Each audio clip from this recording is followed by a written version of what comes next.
John se leva aux alentours de 8h30, exténué. Ses paupières lourdes et ses mouvements lents trahissaient une nuit agitée. En descendant à la cuisine, il jeta un œil sous le tableau. L'eau avait laissé une trace blanche sur le sol. Il attrapa une éponge sur l'évier et frotta doucement. La marque disparut, mais une sensation étrange l'envahit, comme si une présence l'observait. Il scruta le plafond, puis la toile. Rien d'anormal. Il se prépara alors un petit déjeuner, un triple expresso et un jus d'orange, espérant que la caféine dissiperait les dernières brumes de fatigue. Son esprit, pourtant, restait fixé sur les événements de la nuit. Pour se changer les idées, il se mit à concocter le déjeuner. Les gestes étaient mécaniques. Des œufs mimosa accompagnés d'asperges et d'une mayonnaise maison, un rôti de veau sur un lit de champignons, des pommes de terre sautées au grand marnier et une crème aux 3 chocolats pour couronner le tout. Vers 11h, il se doucha à l'eau froide, espérant chasser l'étrange malaise qui persistait. Lorsque Tom sonna vers midi, John s'empressa d'ouvrir la porte. « Salut John, comment vas-tu ? On dirait que tu n'as pas fermé l'œil de la nuit. »« Ouais, mauvaise nuit. Mais rentre, je t'en prie. » Ils s'installèrent dans le salon. Tom s'approcha du tableau. « Ah, c'est ça ton fameux tableau ? Je dois dire qu'il ne respire pas la joie de vivre. C'est sinistre ton truc. Tu n'aurais pas un grain d'acheter une telle horreur ? Ça me file des frissons. » »« Arrête, sérieux. Moi je le trouve magnifique. D'une tristesse infinie. Monsieur se prend pour un poète maintenant. Sérieusement, il est flippant ce truc. Si t'avais une femme, elle te le ferait décrocher en 2 minutes et foutre au feu. » John sourit faiblement, avant de rétorquer. « Tu n'y connais rien à l'art. Par contre, il s'est passé quelque chose d'étrange cette nuit. » John lui raconta en détail les pleurs nocturnes et l'eau salée. Le visage de Tom se décomposa. « Attends, tu n'aurais pas lu du Stephen King par hasard ? » ?»« C'est pas ça le problème. Je ne rêvais pas. Il y avait vraiment de l'eau salée par terre. » Tom fixa la toile avant de répondre d'un ton plus léger. « Ça pourrait être des larmes, non ? La petite pleure. » John frissonna malgré lui. « Putain, arrête tes conneries, Tom, c'est pas drôle. » Tom éclata de rire, brisant la tension. « Relax, c'est juste une blague. Mais tu dois avouer que ça ferait une sacrée histoire flippante à souhait, non ?» John resta silencieux un moment, perturbé par l'idée de Tom, avant de secouer la tête. « Oui, c'est ridicule, je sais. » Ils continuèrent à discuter, partageant le repas dans une ambiance plus détendue. John se sentit peu à peu apaisé. L'étrange aventure de la veille reléguée au fond de son esprit, pour le moment. Son ami le quitta à 15h30. John décida de profiter de l'après-midi pour faire le tour de sa propriété.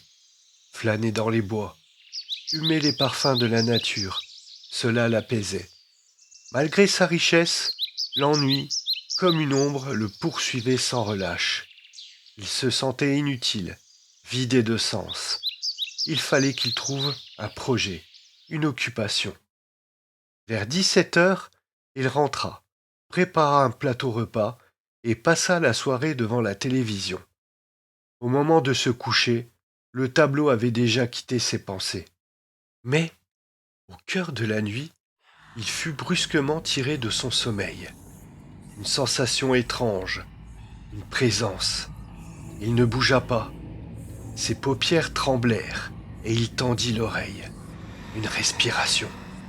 Ce n'était pas la sienne. Un frisson parcourut son échine. Paralysé par la terreur, il tenta d'étendre la main vers la lampe de chevet. Mais, avant qu'il ne l'allume, un cri guttural déchira l'air.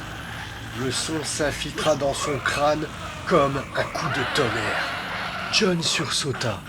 lâchant l'interrupteur, hurlant malgré lui.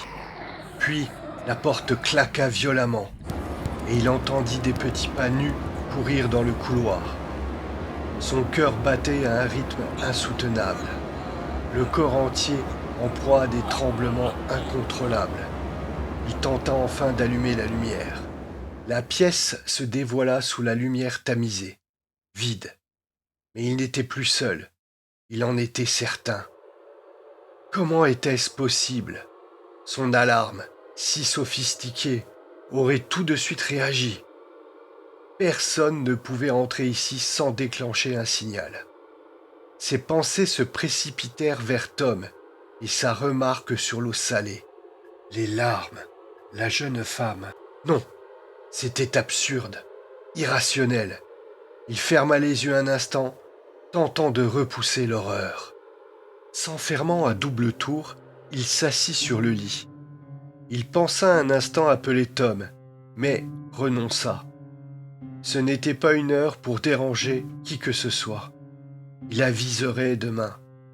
La nuit s'étira interminablement, et il ne réussit à s'endormir que lorsque les premières lueurs du jour s'infiltrèrent à travers les rideaux.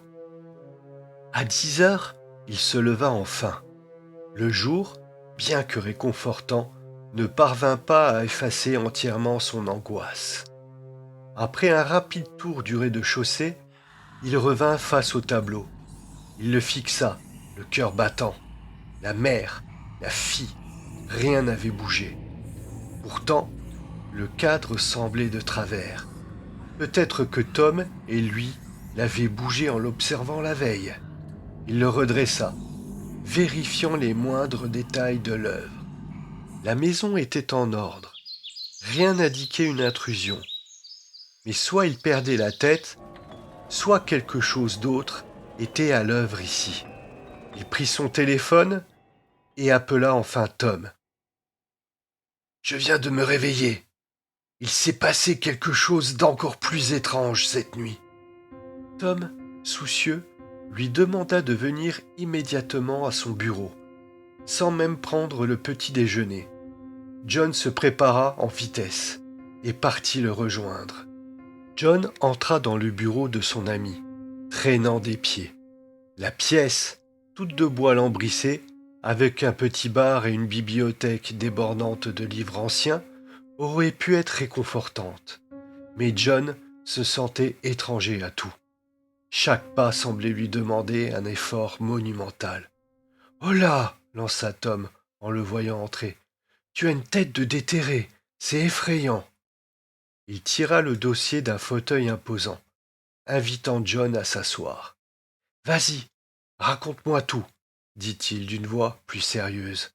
« Tom, je crois que je suis en train de devenir fou, » murmura John, sa voix tremblante. Il triturait nerveusement ses mains. « Je ne suis pas seul chez moi, et je suis persuadé que la peinture y est pour quelque chose. » Tom lui tapota l'épaule. « Hé, ça va aller. Tout rentrera dans l'ordre une fois que tu seras débarrassé de ce tableau. Tu n'es pas fou, et tu n'es pas le premier à subir ça. Je vais t'expliquer. » John le fixa intrigué. « Mais avant, raconte-moi ce qui s'est passé cette nuit, » dit Tom. John se lança dans le récit de son aventure nocturne, n'omettant aucun détail. Les pleurs, les pas dans le couloir, la porte qui claquait. Tom l'écouta attentivement, sans l'interrompre. « Eh bien, John, j'ai fait quelques recherches de mon côté, et ce que j'ai trouvé est pour le moins troublant. » Il se gratta la tête, hésitant. « D'habitude, je ne prête pas attention à ce genre d'histoire, mais il semble que l'œuvre qui trône dans ton salon soit possédée. Plusieurs personnes témoignent, relatent des phénomènes similaires à ceux que tu as vécus. Et ce qui est intéressant, c'est que le tableau change régulièrement de propriétaire, sans jamais rester longtemps entre les mêmes mains. » John écarquilla les yeux. « Bordel! Je ne suis pas fou alors !»« Non, John, même si j'avoue avoir du mal à y croire. Tu me connais, je suis terre à terre. Tom se leva et arpenta nerveusement la pièce. Il faut brûler cette toile, John. Hein? Mais c'est 3 millions d'euros. Ouais, mais que comptes-tu faire? La refiler à quelqu'un d'autre? Je te donne un exemple. En 1965, un propriétaire a été retrouvé, noyé dans sa baignoire, eau salée. En 1972, Madame de Fayard, passionnée d'art, retrouvée morte, étouffée sous son propre oreiller. Marie Springfield, en 1980, étranglée, adossée contre le mur où le tableau était accroché. Je pourrais continuer. Et toi, tu veux garder ça? Sérieusement, c'est quoi le prix de ta vie, John? Le silence tomba sur la pièce. John sentit un frisson glacial parcourir sa colonne vertébrale. Bon, écoute, dit Tom plus calmement. Ce soir, je passe la nuit chez toi. On installera des caméras. On va voir ce qui se passe vraiment. Tu ne resteras pas seul. On fera cela ensemble. Ça, c'est une excellente idée, répondit John, soudain rassuré. Peut-être qu'on pourra enfin mettre cette histoire au clair. Allez, allonge-toi un peu sur ce canapé. Tu es à bout. Je te rejoins après avoir terminé quelques papiers. Ce soir, on se fait un resto et on s'occupe de cette affaire.